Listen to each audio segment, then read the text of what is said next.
अस्सलाम वालेकुम। आज की इस वीडियो में मैं आपको आमचूर बनाने का बहुत ही आसान तरीका घर में बनाना बताऊंगी, जिससे आप बाहर के ऐसे गंदे तरीके से बने हुए आमचूर से बच जाएंगे और सेहतमंद तरीके से आप अपने घर में आमचूर बहुत आसानी से बना लेंगे। लिहाजा इस वीडियो को मुकम्मल देखकर आप आमचूर घर में बनाना सीख लें, ख़ुद भी सीखें और दूसरों को भी ये वीडियो शेयर करें। बहुत आसान है, आम का मौसम है तो केरियां आपको इस वक्त ज़रूर बाज़ार में आसानी से मिल जाएंगी। मैंने ये 1 किलो से थोड़ी सी ज़्यादा, तकरीबन 1.25 किलो मैंने केरियां ली हैं और इसको केरी वाले से ही कटवा लिया है और इसके अंदर की गुठली को भी मैंने वहीं से निकलवा लिया था। ये टुकड़े ही मैं घर लेकर आई। इसको अच्छी तरह धोने के बाद छन्नी में छान लिया और छन्नी में छानने के बाद जब ये इसका एक्स्ट्रा पानी निकल गया तो फिर इसे अच्छी तरह कपड़े से पोंछकर ड्राई कर लिया। याद रखिएगा, कपड़े से अगर आपने नहीं पोंछा और इसको ऐसे ही गीले गीले अंदाज में काट लिया तो ये ख़राब हो जाएंगी। लिहाजा पूरी रेसिपी को गौर से देखें ताकि आपकी ये चीज़ प्रॉपर सही तरह से आसानी से बन जाए।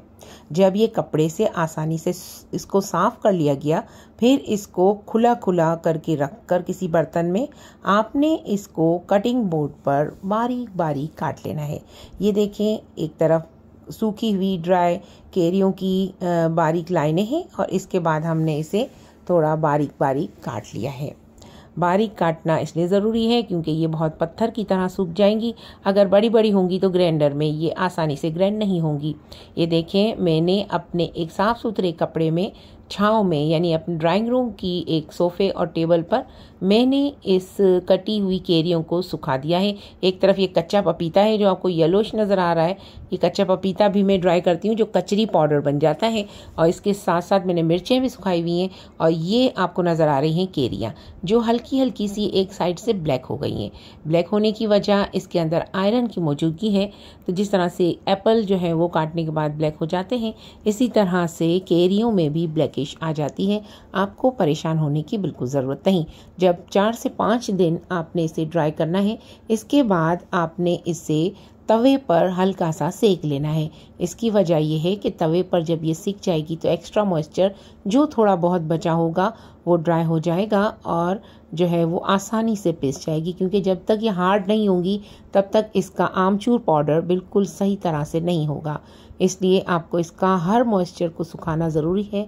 और मौसम जो कि अब इस वक्त बारिशों का सीज़न है तो इस वजह से इसे हल्का सा हमने तवे पर सेकना ज़रूरी है। बस बिल्कुल सादा सेकना है, कोई घी वी कुछ नहीं लगाना। बस इसको हार्ड होना ज़रूरी है। सुपारी की तरह से ये हार्ड हो जाएगी और जब इसको ज़मीन पर या किसी चीज़ पर डालेंगे बर्तन में तो इसकी पटकने की, जैसे सुपारी के दाने गिरते हैं तो आवाज़ आती है, बस इसी तरह से इसकी आवाज़ आनी चाहिए। और इसका एक बार करने से देखें इतना बारीक चूरा हुआ है। इसको डबल क्रैश करना पड़ेगा। जब आप डबल क्रैश करेंगे तो ये बहुत बारीक हो जाएगा। ये अभी सिंगल क्रैश हुआ है, यानी कि एक बार हमने इसे पीसा है। अब जब एक बार हमने इसे पीस लिया, इसे दोबारा जाकर मैं तवे पर जो है वो सेकूंगी ताकि ये दूसरी दफ़ा देखेंगे। दूसरी दफ़ा तवे पर सेकने के बाद मैंने इसे पीसा है।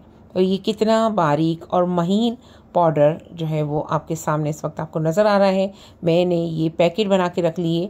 याद रखिएगा, गरम जब हो तब आपको इसे इसमें ग्राइंडर में नहीं पीसना, बल्कि जब इससे हवा से ठंडा होने दिया जाए गरम करने के बाद फिर इसे ग्राइंडर में पीसना है। और ग्राइंडर में से भी ये गरम निकलेगा तो उस वक्त आपको इसे पैक नहीं करना और आपने इसे नॉर्मल रूम टेम्परेचर पर लाने के बाद ही ग्राइंडर मशीन में डालकर इसका पाउडर बनाना है।